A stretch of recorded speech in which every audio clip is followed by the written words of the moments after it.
Hello, everyone.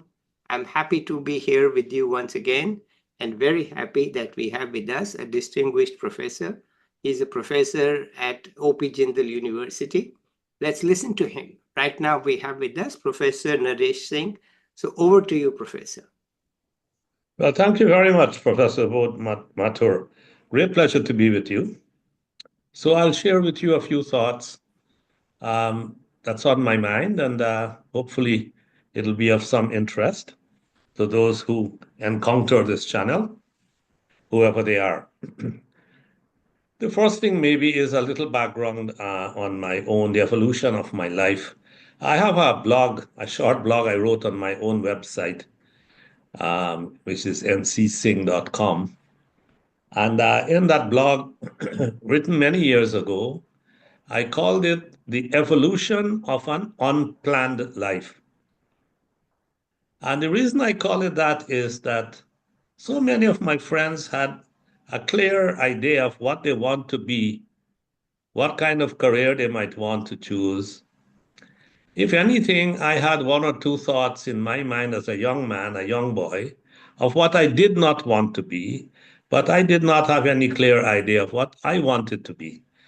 So, what I did in my life was whatever I was doing at a particular time, I tried to do it well. Opportunities opened up after that, and I picked one and I went on. So, it was a zigzag, haphazard kind of life. I say that because I'm reflecting on it. I feel so happy that I did that because for me it was enjoyable, it was creative. It did not have to meet anyone's expectations, nor did it even have to meet mine because I had none. So that is the way my life unfolded. I was born in a very small country called Guyana in the Caribbean, but I am of Indian ancestry. See, my great grandfather migrated from this country of India 140 years ago during the time of indentured laborers when the British were taking laborers to work on the sugar plantations in these islands in the Caribbean, Indian Ocean, Mauritius, Pacific, Fiji, and so on. So that's how we left. So I'm fourth generation Indian and was delighted that I had the opportunity to come back to India when I won a Commonwealth scholarship and I wanted to study tropical agriculture for a master's degree. And one of the best institutes in the world is the Indian Agricultural Research Institute, also called PUSA Institute, accepted me. And so it was a great pleasure to come back. I should say that at least I thought so while I was coming, but when I arrived, I suffered from culture shock because four generations is a long time. And and our whole cultural lifestyle and so on, had changed over time. Although our cuisine and the songs we listened to were still Indian and marriage ceremonies, cultural things were there, we also were influenced by Western norms and values and so on. But anyway, after all of the first culture shock, I sort of grew to embrace India and to find I say that when I approached India with my mind, I was finding difficulty. But when I approached it with my heart, I fell in love with it. That's what happened to me as a young fella. Having said that, because it also points to where I am now, my academic background, I started out as a natural scientist and studied chemistry, and then I studied environmental sciences and agriculture. So my early training started to be transdisciplinary from an early time. And then when I got a job post PhD, it was to work on environmental pollution in the Caribbean Sea, a United Nations program. So I was hired as a senior scientist because of my knowledge of gas chromatography and instruments that can analyze very low levels of pollution. But after getting that job in the natural sciences, 2, 3 years after that, it was just, yes, just 2, 3 years, I realized that as a scientist, I was studying the symptoms of the problem. See, environmental problems, the cause is really faulty political and economic decision making. And the natural scientist studies pollution levels and all of that. These are the symptoms resulting from that faulty decision making. So, having understood that very quickly, I shifted and decided that I need to understand why is it that political and economic decision makers make such poor decisions. So I sort of invested time and so on. I had not studied economics before, and there was a big conference coming up in the Caribbean. World Bank economists and a whole bunch of others came down. So I thought I'll send in an abstract, which I did to the conference. I was almost certain I'll get kicked out or people will laugh at what I said. But I worked really hard in the literature review and then introduced my ideas. The paper got accepted. In fact, it even got published, which surprised me, in a chapter of a book. And the point I was making was that economic and political decision making was very narrow focused almost exclusively on growth, and did not address long-term consequences. It did not address issues of environmental pollution, resource damage. And in a small island system where I was working in St. Lucia, it becomes obvious immediately. In a big country, it might not. But you do farming on a hillside, and the soil gets washed away right down into the nearby beaches, which is the base of the economy. And so you quickly shoot yourself in the foot. So it became obvious. And that led me on after a while to start looking at the balance between economic growth and development on the one hand, and environmental sustainability on the other. But the key part of that I wanted to work on was, in fact, since I was working in developing country, every time ministers meet at the cabinet level, health ministers and environment ministers are weak ministers compared to ministers of finance and economics. And in other words, people who are bringing in the money to the country get more importance at the cabinet table. So I interpreted my job to how do I strengthen the hand of the environment minister, the health minister at the cabinet table? What kinds of arguments might they make in the face of competing priorities? So that's how I ended up shifting my work from natural science to social science. I studied political decision making, economic decision making. I ended up in the United Nations for several years. I became, in fact, the principal advisor on poverty and sustainable livelihoods in the UN. And later on, I worked at I was a director general in the federal government of Canada, and so on, working on policy levels. Now, I spent 30 years doing that. I wouldn't bore the audience with what I did in all those 30 years. But just to say, after doing that, I reflected on my life and found that a lot of things I would have liked to see humanity change had not changed. Climate change was a classic. Climate change I started working on in 1990. And right now, I mean, we're still struggling. So I reflected on that and I concluded that the missing dimension was us. Somebody once said that we have seen the enemy and it is us. That's what I concluded. So then I always had a long interest in my own spirituality. Who am I? I wanted to answer that question a long time. It was answered 3,000 years ago, of course, in the Upanishads and so on. So I searched deeply to see if I could figure that out based on the teachings of people like Ramana Maharshi and Sri Nisargadatta and so on, and several other core mystical teachers and so on. And having done that, I then said, well, maybe in the final phase of my career, I should ask the research question, can the understanding of our own true nature be used to influence public policy? And that's where I ended up. That's where I am. So that's how I am where I am. I can talk a little bit about the kind of work we do now, what is bothering me in the world in terms of issues of uncertainty, policy uncertainty. What do we do about the world in which we find ourselves? How do we deal with complexity, the crisis of meaning? These new words that are emerging all around us, like polycrisis and meta-crisis, but the world is still going on, is carrying on smartly, although we have all these apparent problems. So maybe I should ask you whether any of this catches your own fancy. A lot. A lot catches my fancy. But first, let me ask you, how was it to transition from being a doer, so to speak, to an academic?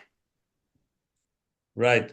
For me, the transition was not at all difficult. And the reason for that is, while I was a doer or practitioner, so to speak, in the field, I guess when you do a PhD and you are encouraged to publish work from an early time, I had that interest. So I was publishing, like I mentioned, this senior conference of economists that I attended. That was just a year or two. So I had published some work from my PhD Mm, thesis in some good journals. mm, Then in our research work on pollution problems, we got a few publications in mm, some respected journals. mm. I maintained that through my practitioner career. So Okay. I kept, if you like, a toe in intellectual and academic thinking Mm, and published along the way. yeah. Some of it came as reports, some came as journal papers, not many, Mm, but they are there. okay. And so when it came to, and also I should say, along the way, as we did some, if you like, original work on bridging, between environment and poverty, and the introduction of the idea of sustainable livelihoods. Yeah. When we started that work in 1993, there was one paper in the literature. Mm-hmm. And I was doing this research at the International Institute for Sustainable Development in Winnipeg, Canada. Yeah. And having developed the ideas, when the UN asked me to join them to introduce that to the Mm, field, mm, I went to our universities in Canada and I gave a few talks. yeah. I wrote to professors and said maybe younger people doing PhDs and so might be interested in this research. Yeah. That led to visiting professorships. Okay. So I was a visiting professor along the way, Okay. Harvard, Fordham, Yeah. Waterloo, McGill, Yeah. Guelph, and so on, others as well. So when it came recently, when I joined here at OP JIndal, it was quite easy to make the transition. In fact, they invited me to come and join full time. Okay. So this is the culmination of your unplanned life. Yes, I guess. Okay, well, tell us, I do want to hear about your work on sustainability and poverty. But before that, let me ask you, what are the two or three things that you feel particularly proud of that you did? Yeah, so it's a very good question to ask. One of the difficulties in answering a question like that is that it is in this kind of my understanding of the world in which I have attempted to contribute is a world of complexity, systems, and high levels of uncertainty. Something that you believe is a crowning glory or success might turn out to be not so helpful because the world changes and you get so many unintended effects. Hmm, And a lot of us, I feel, tend to celebrate too early. You know, um, I think it was it someone had asked Mao Zedong what he thought about the um, French Revolution, and he had said it was too early to tell, Mm-hmm. that kind of thing. Yeah. So, having said that as a caveat, I was invited to. So, the first thing I believe that I might say I was proud of was while doing my PhD, I was doing this at the University of the West Indies in Jamaica. And I was, like I said, I was studying, environmental issues, environmental chemistry. So one of my research projects from PhD was to study the behavior of a particular chemical in coconut trees. And this chemical was, they drilled a hole in the trunk of the tree and they poured the chemical in that hole and it goes right up into the tree in order to kill small mites on the bracts of the coconut. So these mites lived under that bract and it damages the nut. So it was very difficult to control it. You can't reach it unless you use a systemic chemical. Mm-hmm. So the research question I had was, how much of that chemical goes into the drinking water that people drink? Right. And the people who had made that chemical out of the UK, they had not done that investigation in coconut. They had done it in other crops and assumed that it will be safe in the coconut, which was a unique ecosystem. I studied that. My results showed very high levels Mm-hmm. in coconut water that people drank a lot of in the Mm-hmm. islands. My supervisor and I wrote to the company. They asked for all the analytical data sheets, my standards, my methodology. We submitted everything. And then they checked it out, and I got a congratulatory letter saying that this work was really informative, well done, and they will withdraw the chemical from the market. Okay. This was unusual, but that was, for me, a bit of a success. Okay. So I didn't follow up to find out how they controlled the mite later on, Yeah. but that might have been a negative aspect of my work. Who knows? Okay. So that's one bit. The second bit was when my work on poverty and sustainability was recognized by the UNDP Yeah. in New York, and they invited me to join them. Yeah. And I ended up working in several countries, Yeah. introducing this alternative way Yeah. of thinking about poverty. And what was the big contribution? I said we should start with what people have, poor people. We should start with what poor people have, not with what they need.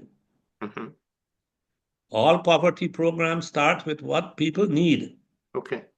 And I said, everywhere I go, I find poor people doing quite well, not well enough.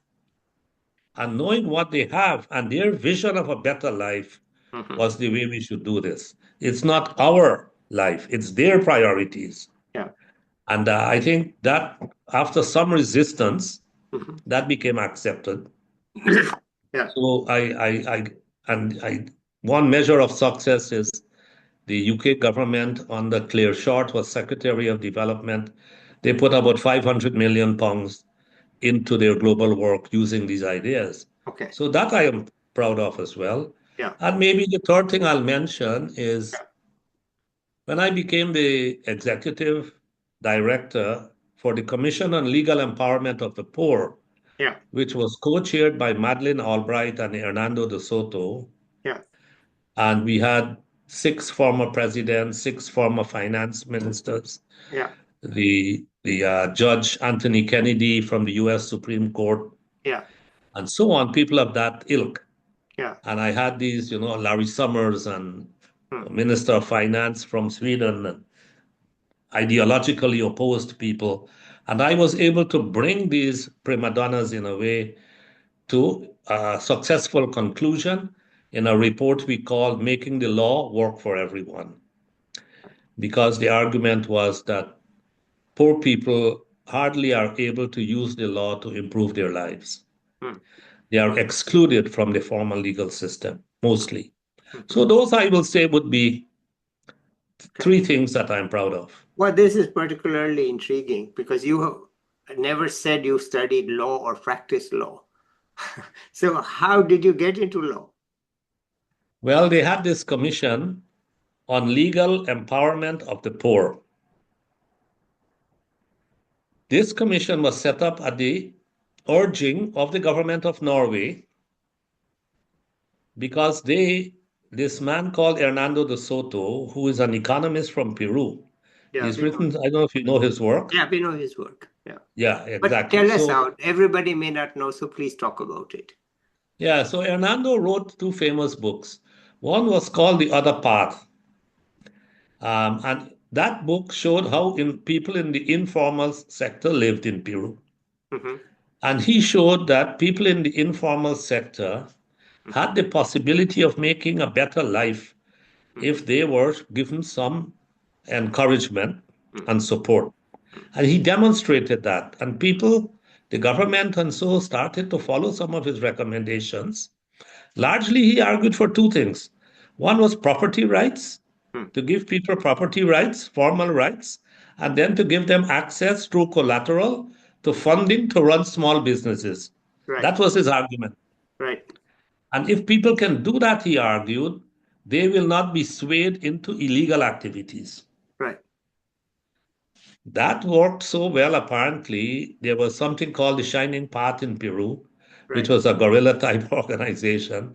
They right, started to lose their members, so much so that Hernando de Soto became a fugitive almost. right. I visited his compound in Peru, and he had three huts in his compound, and he Yeah, would sleep in different huts at night right, for fear that they will probably bomb his house. right, So, because of that work, the government of Norway wanted to test whether those ideas could be applied broadly in international development. right. So, to cut the long story short, they asked the UN to set up a commission to study these ideas to Mm-hmm. see whether they had merit and could be applied in different countries. Yeah, Now, these guys had to find somebody to be the director of this commission. yeah, So, that person could not know everything in the world, but had to have some basic skills. yeah, So I had served the UN and I knew how the UN worked. So that's yeah, one skill they yeah, wanted. yeah, The other skill that they wanted was to understand poverty. yeah. I was already well known in the poverty field. Okay. And the third thing that they were looking at is somebody who understood empowerment. I had written a book on empowerment in my early work on empowerment towards sustainable development. So that is what I brought, and Mm-hmm. I had to learn the law part. Yeah, But what was the law part? The law was really rights, yeah, property rights, labor rights, business rights, and access to justice and the rule of law. yeah. And that I could learn, and I could work with lawyers as a manager, and that's how I did it. Well, it's actually quite a remarkable feat to be. I don't know any scientists who are also legally comfortable, right? It's Yes, it's quite, very rare, I guess, but it's that's rare. why you have to have an unplanned life, no? Right, that's an intersection that is rare to be in, to have grown up in science. Yes, I know some, yes, that's not Hmm, unknown at all, but it's not common, it's rare. And then to be a that's practitioner, right. and then to be a practitioner on top of it, to make it work, that I think I've not seen, to make it work. Hmm, I know people who are in science and law because the law is very important in patent law, chemistry, physics. Not physics so much in chemistry. It's all about patents and so on. So you do get legal expertise essential. So people are lawyers, but then they are not doers on the ground. right. Right? That I think is actually quite remarkable. So I'm actually very happy that you're here and talking to us about all this, and you have told us what you are proud of and what. Yeah, and let's talk about your future. You still have, looks like, quite a bit of fire, so what are you planning now? Yeah, I'm not planning very much. I don't have anything in the bucket list, so to speak. But I never had anything anyway, because the nature of an unplanned life is like that. But what I'd like to achieve at this stage of my life, I have developed some courses which I've been teaching here at the university, OP JIndal Global University, in the School of Government and Public Policy. I have been the executive dean of the school as well. So I help to shape the school, but my own research and publications are at the nexus of what I call applied spirituality and public policy. Okay. And I came to this piece of work, as I mentioned earlier, because of the slow progress that humanity seems to be making Mm. towards what appears to be really critical problems. Yeah. Issues of climate change. I lived in the small islands, so people who live in big countries might not feel Yeah. that this thing is so serious. But Yeah. I don't know, where do you live, Subodh? I live in Washington, D.C. In DC. Yes. Okay. Yeah. So maybe you don't feel the effect if you were like if you were living in California and the wildfires were burning close to your No. house, No. or the wildfires that in Canada or and so on, or in a small island where the sea level is rising Mm. and the waves are getting bigger and Mm. bigger, Mm. and hurricanes are getting more intense. Mm. The world went to Paris and they made some commitments. They said we will try and keep the rise of Mm. global temperatures to below 1.5 degrees Celsius. Yeah. We are touching that now. Yeah. We are 1.4 or 5 or 1, something like this. Right. We are going to cross that. So I had to search deep and what is it we are missing? I concluded that we are missing a few things in public policy Yeah. world. Yeah. One is the lack of understanding of complexity. Yeah. And by complexity and complex systems, I am talking about those systems in which you have a lot of change, adaptation, evolution, Yeah. things dynamically changing constantly. Yeah. You can't make policy in a logical framework way, which is what we tend to do. So that's one area in which I work on complex adaptive systems. Mm-hmm. People sometimes say, why are you talking about complexity? We prefer simple things. Yeah. So then I remind them of Einstein once saying, things should be made as simple as possible, but no simpler. Yeah. See, if you strip away the complexity of a real system, you destroy that system in that process. Yeah. So, working with complexity is about understanding feedback loops and interactions among players and actors. Yeah. When I am asked to describe, what am I talking about? I say, first of all, let's distinguish between complicated and complex. Mm-hmm. Sending Chandrayaan 3 to the moon is very complicated. Yeah. It's not You complex. get it right, you get your computers working well, and you get your blueprint, you're going to get it right after some time. Complex is like bringing up a child. Yeah. You bring up a child, the first child, you Yeah. can't make a blueprint for the second child. Right. You have to do it all over again and Yeah. observe that child has a different genetic makeup. Mm. And the child will grow differently, different aspirations. If you impact what worked for the first child on the second child, I think you should be sent to child corrective services. It's Right. abuse in a way. Yeah. Yeah. Yeah.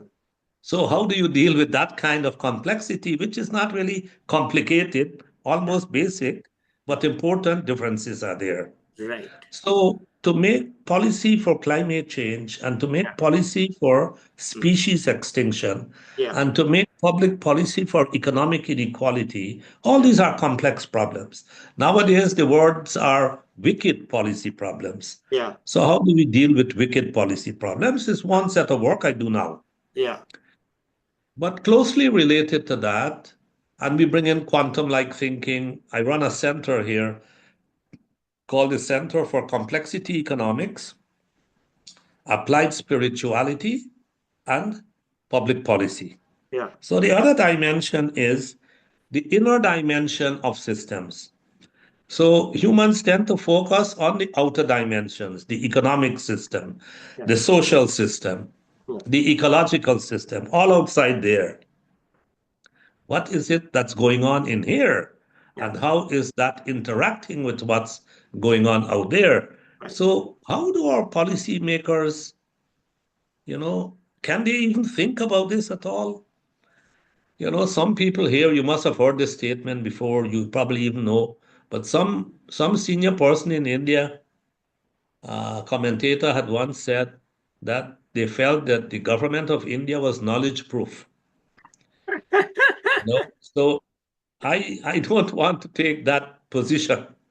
I know that some of that might be true, but let's hope that we can have evidence-informed policy making. Yeah. And I am arguing that that evidence must come both from the outside systems, which we have worked on all our lives, Mm. but in an incorrect way. We have used Newtonian, reductionist, linear kind of logical approaches Yeah. in policy cycle and so on. Yeah. Yeah. And we are saying, let's take a more systemic, Yeah. complex, holistic approach. Yeah. And it's possible, it's doable. Yeah. And then I'm saying, let's also bring in the inner dimension. Yeah. Now, that work is taking off nicely, the inner dimensions work. There is a team, a group out of Sweden that works on something called the IDGs, the Inner Development Goals. Yeah. I have a colleague and friend who lives in France. He wrote a book called The Politics of Being. Mm. Political economy has always been about who gets what, how. Yeah. It's never been about the politics of being. I say to my students, from times, I ask them, why are we called human beings? Yeah. When our lives are spent either having or doing. Mm. It's the only two things we do. So we should be human having, no? Or human doing. We hardly ever think about being. So that's the kind of work I am trying to address now. Okay. And for me, getting a few students, and one of my PhD students is looking at applied spirituality and water policy in Maharashtra. Yeah. We have submitted a grant proposal to the ICSSR, the Indian Council for Social Science Research, to test the role of spirituality in community life Mm. in Kashmir, where we will work through Sufism, Mm. in Madhya Pradesh, Mm. in Maharashtra, and in Haryana. We are located here Okay. in Haryana. Right. So that work is now moving to the ground level. We tested our ideas by publishing a book in 2023, a peer-reviewed book on applied spirituality and sustainable development policy Right. out of Emerald, UK. So it gave us some confidence, no? And we just got a paper on the convergence Mm. between contemplative and spiritual methods and scientific Mm. methods. This paper was published in a Routledge handbook. Yeah. So, and again, peer reviewed. So I think our thinking is getting some traction slowly, and I think we are ready now to move to the ground to do some empirical work. Hopefully, if you do that in, let's say, Madhya Pradesh, and we have colleagues in NGOs who know the Chief Minister's office, if that works out well, we can then hopefully ask questions of public policy. If public policy were made, let me give you an example. You live in Washington, D.C. So there is a rabbi called Michael Lerner. He's a political scientist also. He wrote a book called Revolutionary Love, Mm-hmm. 2018. And the question he asks is, what would public policy in the United States look like if the objective was greater harmony in the society Mm-hmm. and not just increases in GDP per capita? Right. Then what would that public policy look like? Who would be the actors? How would that happen? So we are asking similar questions, and let's see what happens. Okay. So that's what I would like to explore for maybe a few more years. Okay. All right. Wonderful. Since you have had so much experience worldwide, what tips do you have for young people? Yes, that is always on my mind. And the first tip I have for young people is look at what you are being taught and don't believe. Critically look at what is being shared. You know, like we have discussed, I was trained as a scientist, and therefore I was trained in logical positivism. I was trained in this kind of approach of axiomatic rationality, and that rational thinking is the most powerful tool ever, and the intellect is what is rewarded. So I grew up with those kinds of values. And when I look at where this kind of thinking has led us, on the one hand, it has made us materially more comfortable than any other generation ever. That is to be accepted, no doubt. On the other hand, it has put us on a pathway to potential collapse. So clearly, by itself, it is not enough. Mm. So I ask my students to explore alternative ways of thinking about public policy, Yeah. storytelling, narrative policy analysis, Mm. systems thinking. Mm. You know, there are very good reviews now, and a book I just read on it's called Story Thinking, as one word, story thinking, and the author deliberately wants to challenge rational thinking. You know, all these fancy words that we use on deductive and inductive thinking. I guess the argument is to move more to abductive thinking. Mhm. So I encourage young people, I want to say to young people that two things. They need to closely examine what they are being taught because most of their professors were taught things that the world cannot survive on. Yeah. These professors are in the logical positivistic approach. They don't understand systems thinking. They don't understand complex adaptive systems. They do and they teach things. Take neoclassical economics.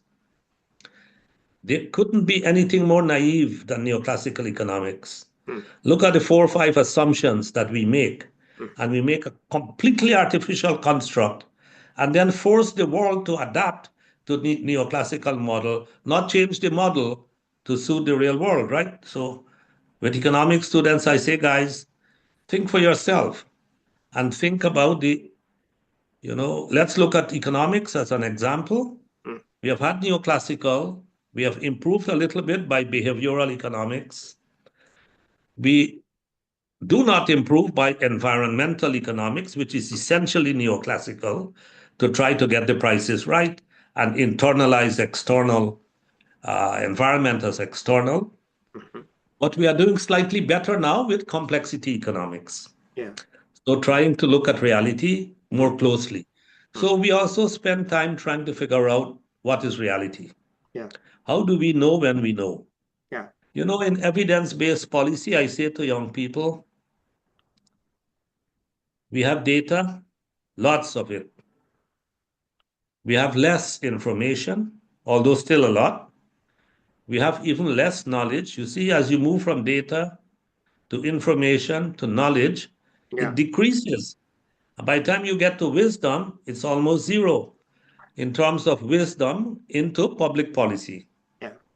And I say, please spend some time thinking about that and questioning your professors. So if you're going to do PhD or masters in public policy, a lot of questioning is required. Second big thing I say to young people, you need to become much more activist. Old people like me now, we are not in a position to, I guess, be that dynamic activist. I was an activist myself as a young man in Mm. student politics. Mm.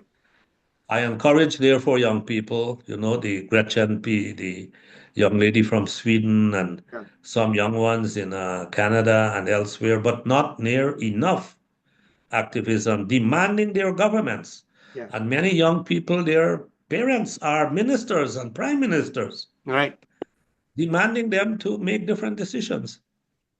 Those are the two main things I will say. Challenge the educational system. It's in a mess. Okay. It's teaching you the wrong things for yesterday's world. Some of it is fine. I don't want to throw the baby with the bathwater. Mm. but challenge that and become activists while you learn to make a living because you have to buy food also. True. Okay. Well, okay. Let's come to my last part, which is any final words from you. Well, final words. I want to see, the world of public policy and, in fact, even NGOs become more engaged in exploring their own spiritual nature. Mhm. I started as a young boy doing yoga practices and so on, but my professional life all along, I would never mention my interest in understanding my spiritual nature. I was afraid I will be dismissed and it will be a career limiting move. Hmm. I grew up thinking, like I guess most people, that this is for a quiet corner in your house. Yeah. You keep either a little altar or you keep a little idol or whatever you Yeah. do, your Yeah. puja or whatever. Yeah. So I took a long time when I felt confident enough Hmm. to come out in the open and to begin to teach and do research. Yeah. And I would like to encourage people to really see the power of their own spirituality. But I make a distinction between the spirituality I am talking about, which is secular Yeah. spirituality, and religion. Yeah. So the world looks to India as the land of spirituality. There is no other country I can say with confidence to which people outside Western countries, I mean, I live in Canada, and I know that when people think of spirituality, if you ask them which country would you identify most with spirituality, 95% will say India. Hmm. When I came to India Hmm. and I traveled quite a bit, and I observed Hmm. village life, all levels, up Hmm. to Prime Minister, Hmm. I find India to be a country that is so religious that it might be difficult for it to be spiritual. So I asked the question, is India too religious to be spiritual? Hmm. I've asked that question to spiritual teachers. Hmm. All of them have answered yes. Indian spiritual teachers. Yeah. So, in a way, both the answer and the obstacles are lying right here. Okay. And so, I hope that India will draw from its legacy, its lofty philosophical legacy and history, Hmm. more lofty than maybe anywhere else. Hmm. Buddhism, Advaita Vedanta, Jaina, the logic, the philosophy, rich immensely. But can we not bring it back into our everyday lives? You know, the material side is important. I'm not saying, disregard it, but do it in a different way and show the world. Hmm. You see, when you think about the world in today's world, India's geopolitical power is better than any other country to give it the credibility to lead. Prime Minister Modi has, introduced things like World Yoga Day through the UN and so on. And those are really helpful. Hmm. But we have to really do much more as a country to lead the world to a different place on how politics is done and how public policy is made Hmm. that brings much more of humanity into that process. Okay. I think we have a great opportunity and I hope we don't lose it. Okay. Well, Which, which other country can claim to be friends both with Russia and America? all right. Great. Thank you for this very optimistic message and based in also reality. I mean, it's as you say, evidence based. Let's not call it reality. Let's call it evidence based. Let's end it here. I'll be back with another young person or an expert, and I will talk to you offline about many of the ideas. I didn't want to discuss them here because this is your show, but we can discuss it. Okay. So let's end the Absolutely. recording, and I'll be back with another person soon. Bye.